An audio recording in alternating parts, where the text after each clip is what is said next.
The man only came to find his father to reminisce about old times. Unexpectedly, a group of Special Forces soldiers came knocking. But just as the opponent was about to make a move, a sniper of unknown identity appeared from afar. Was this mysterious sniper friend or foe? Faced with a dilemma, the man decided to confront his opponent head-on. Brandon is a famous SEAL sniper.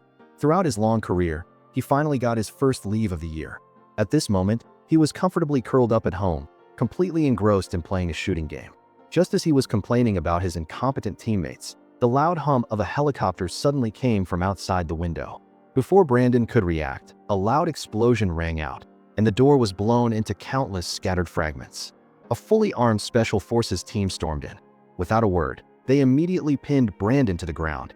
Just as the Special Forces were about to escort Brandon away, a mysterious woman nearby happened to see it.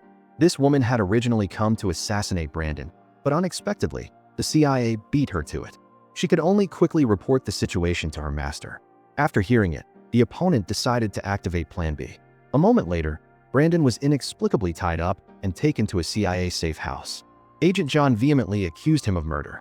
It turned out that last night, at the crucial moment of signing a trade agreement between the US and Russia, the trade minister, who was giving a public speech, was shot dead on the spot by a mysterious sniper. This incident caused a huge shockwave. The CIA quickly activated its investigation mechanism and took action. In a room near the crime scene, investigators found Brandon's hair. Such ironclad evidence pointed all suspicion towards this sniper. Not only that, Brandon's father had once carried out a mission in this area, but due to various reasons, an error occurred. Based on these circumstances, John couldn't help but suspect that Brandon's assassination of the trade minister was perhaps because he wanted to avenge the failures his father had endured. While the two were talking, another agent named Zero rushed over. Zero was entrusted by Brandon's superior to investigate the truth of the matter. But the current situation was extremely critical. If Brandon was convicted, what awaited him would be a dark prison without sunlight. Once inside, it would be very difficult to escape. And if Brandon was innocent, those who framed him would not let him off. They would certainly find a way to continue persecuting him. So, no matter what the case, it would be very difficult to resolve. But Zero assured Brandon that he would definitely investigate and clarify everything. As soon as the two finished speaking, John immediately ordered the Special Forces to escort Brandon to a secret CIA interrogation room. Unexpectedly, not long after the car departed, danger quietly arrived. A truck suddenly skidded and blocked the road, stopping the escort vehicle. The people in the truck were all wearing masks, clearly intent on causing trouble. Seeing this, the driver quickly maneuvered the car to turn around. Unexpectedly, another truck from behind sped towards them, crashing into the moving escort vehicle, completely deforming it. 5 masked assassins jumped out of the truck, armed with assault rifles, firing frantically. The Special Forces in the escort vehicle quickly counterattacked. The two sides engaged in a fierce gunfight, with continuous casualties. The Special Forces tried to circle behind the assassins for a surprise attack. But unexpectedly, at this moment, on the opposite mountaintop, the mysterious woman had transformed into a cold-blooded female assassin, holding a sniper rifle, waiting for a long time. It turned out that the female assassin's plan B was to coordinate with the ground assassins, and while Brandon was being escorted to the interrogation room, they would eliminate him along with the escorts. This way, they could fabricate it to look like Brandon was killed while escaping. However, the female assassin had clearly underestimated Brandon's capabilities. He was a legendary SEAL. Seeing the Special Forces wiped out, Brandon had no choice but to desperately search for the handcuff key in the car, quickly drew the pistol on him, and quietly waited for the enemy to approach the car. Just as 2 assassins were about to close in on the escort vehicle, Brandon, holding 2 guns, fired simultaneously. The 2 assassins fell to the ground. But the danger was not yet over. The female assassin aimed directly at Brandon's head. Fortunately, thanks to the instinct honed through many years of sniping experience, Brandon timely ducked to avoid the fatal shot. He realized there was a master sniper aiming at him from afar, so he quickly used the Special Forces bodies as shields and drove away. The wounded assassin nearby tried to get up, wanting to stop Brandon from escaping, but was also shot dead on the spot by the female assassin. Because the assassination mission failed, even her own people could not be left alive. Not long after, news that the entire escort vehicle had been wiped out reached John. Upon learning that there were also bodies of Russian assassins at the scene, he became even more convinced that Brandon's successful escape this time was definitely ambiguously linked to Russia. Furthermore, since a Special Forces soldier at the scene died from a long-range attack, John believed that this could very well have been caused by Brandon's father. After all, Tom's reputation in the sniping world was well known. In a fit of rage, John unhesitatingly activated the highest level of alert. He was determined to find Brandon at all costs and find out the true purpose of the trade minister's assassination. At the same time, Zero went to Juliet, John's assistant, intending to get some important information from her. While the two were reviewing documents, a man wearing glasses caught Zero's attention. This man was the owner of the pharmaceutical company Novus. This was very strange, because everyone who attended the speech that day was a politician related to trade. Why would the owner of a private enterprise appear at such an event? Zero was very suspicious about this, so he decided to start his investigation with this man. Elsewhere, Brandon, after escaping, appeared very calm. He abandoned the original escort vehicle in a logging yard and then went to a parking lot, intending to drive away from this dangerous place. However, things did not go as smoothly as he imagined. His suspicious behavior was spotted by two police officers on the spot. In a critical moment, Brandon did not panic. He suddenly sprang up and lunged at the car door, knocking down the police officer on the right. Then, he spun around and struck the side of the other police officer forcefully, executing a beautiful over-the-shoulder throw that knocked the police officer to the ground. The man parked next to him witnessed this scene, astonished. After succeeding, Brandon climbed into his car, using his gun to threaten him into driving him away. The man dared not resist at all, only able to obey. Escaping the pursuit, Brandon mercilessly kicked the man out of the car and drove to his father's house. After 6 hours of long-distance driving, Brandon finally reached Tom's house deep in the mountains. Seeing his son in such a disheveled state, Tom immediately understood that he had caused big trouble. After dinner, Brandon told his father that he had been framed and hunted, and that all the evidence was currently against him, and he didn't know how to escape the current situation. To help his son regain his composure, Tom recounted his experiences on a mission. It was during the Vietnam War. His mission was to assassinate a National Army tax official, but he couldn't find a suitable opportunity to shoot, so Tom's teammate decided to personally approach the target. When his teammate and the assassination target appeared, the distance between them was only 5 centimeters. Because it was a long-range sniper shot, the difficulty was very high. This resulted in Tom missing, and at the same time killing his teammate. This experience caused him great trauma, and for a long time, he was even mentally depressed. Therefore, he hoped Brandon would not follow in his footsteps, but face the current difficulties. In San Francisco, after investigating, Zero found the man wearing glasses in a restaurant. At this time, the opponent was about to have dinner with a beautiful woman. Seeing Zero arrive, the man wearing glasses temporarily sent the beautiful woman away. Next, Zero revealed his identity and the purpose of his trip. Faced with Zero's questioning, the man wearing glasses calmly stated that the reason he appeared at the trade speech was because he had a very good relationship with the trade minister. Furthermore, once this speech announced the lifting of the ban, his company's stock price would skyrocket. Now that the minister was dead, the company would soon be acquired by the IK Group of Vancouver. The man wearing glasses reminded Zero to pay attention to the direction of interests. Whoever benefited the most had the greatest suspicion. Leaving the restaurant, Zero received a call from Juliet. She said that Brandon was currently the #1 suspect in the murder and had also killed 3 escort special forces soldiers. If Brandon was really framed, why would he try every possible way to escape? But even though Juliet questioned him like this, Zero still chose to trust Brandon. Perhaps it was because of his relationship with Brandon's father. He believed that Brandon would not betray the country. After Zero pleaded with her, Juliet revealed the latest information she had just investigated. Not long ago, the IK Group's system had a security vulnerability. The black accountant had activated the alarm device and then tried to break into a restricted area that he had no authorization for. The strangest thing was that when local police arrived, they were suddenly ordered to withdraw by the police chief and were not even allowed to enter the building. The call ended. Zero decided to personally go to Vancouver to understand the situation. He met Drake, the security director of the IK Group. The opponent didn't even bother to invite Zero into his office. Seeing such an attitude, Zero didn't say many words. He went straight to the point, asking about the whereabouts of the black guy, stating directly that he was very likely involved in the murder. Upon hearing this, Drake looked incredulous, saying that the previous security breach was just an accident, and the black guy was currently on sick leave at home. Seeing Drake constantly making excuses, Zero didn't ask any further. After a fake handshake with the opponent, he turned and left. He called Juliet again, asking her to investigate information related to Drake.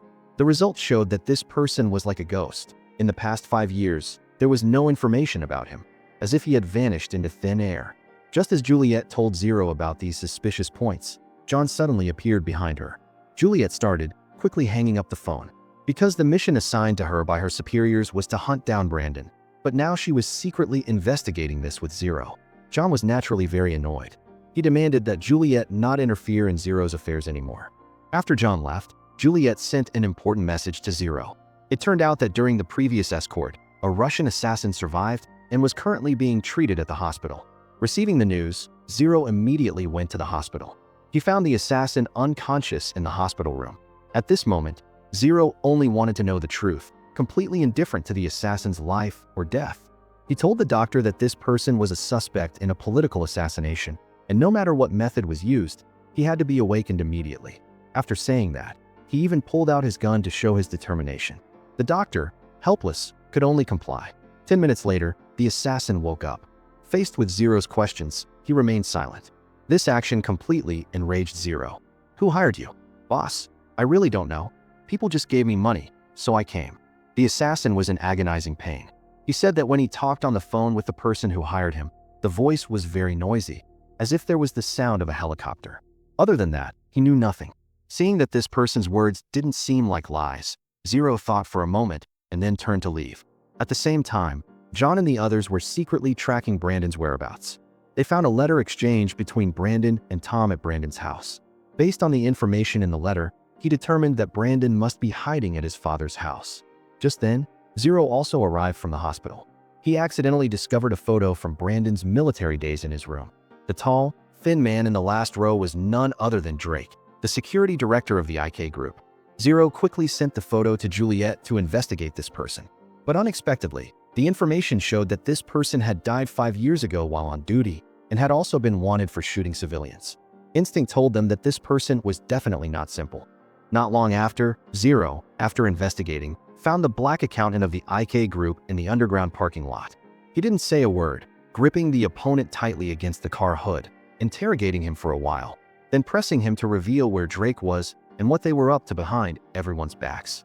Seeing that the opponent remained tight-lipped, Zero immediately drew his gun and pointed it at the black guy's head. The black guy was scared pale, hastily confessing everything to Zero. Not long ago, Drake came to him with a plan, threatening his family's safety and forcing him to help forge documents. It turned out that as long as the trade embargo between Russia and the US was not lifted, Nova's stock price would plummet. The mastermind behind this intended to take advantage of this point, and after the stock price fell, would push for the acquisition of the company, thereby pocketing millions of dollars in commission.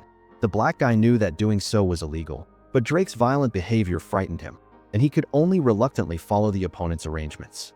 Elsewhere, John quickly assembled a special forces team, unexpectedly landing near Tom's residence. A dramatic life and death pursuit was about to unfold. They were like ghosts in the night, silently approaching the wooden house. Unbeknownst to them, the two people inside the house had already detected their actions through the alarm device. Seeing this, Tom calmly handed a rifle to Brandon, telling him to quickly leave. As he spoke, he pushed aside a table, revealing a secret passage underground. Tom bravely stepped out of the wooden house, raising both hands in a gesture of surrender. But just as the special forces were about to enter the house to search, a sniper bullet flew in at an astonishing speed from somewhere. It turned out that the female assassin had been lying in ambush for a long time, just waiting for Brandon to appear to kill him. But unexpectedly, the sudden intrusion of this special forces team completely ruined her plan. Then, dense bullets rained down, and the special forces were unable to dodge, falling into pools of blood one after another. This unexpected situation naturally made John think that Brandon was responsible for this again. Elsewhere, Brandon was about to leave this troubled place when he suddenly heard a familiar sniper shot. Worried about his father's safety, Brandon immediately turned and ran towards the wooden house. Returning near the wooden house, he happened to see a special forces soldier shot dead on the spot. Tom was very anxious when he saw his son return. Thus, a bold plan quietly formed in his mind. He took the sniper rifle to the window, intentionally revealing his position. As long as the opponent fired, their position would definitely be revealed, and that would be the best time to counterattack. At this moment, Brandon had also climbed into an attic, aiming his sniper rifle and observing the surroundings. The three master snipers thus engaged in a standoff from afar. The female assassin, seeing Tom's silhouette at the window and realizing Brandon was in the attic, immediately found herself in a dilemma.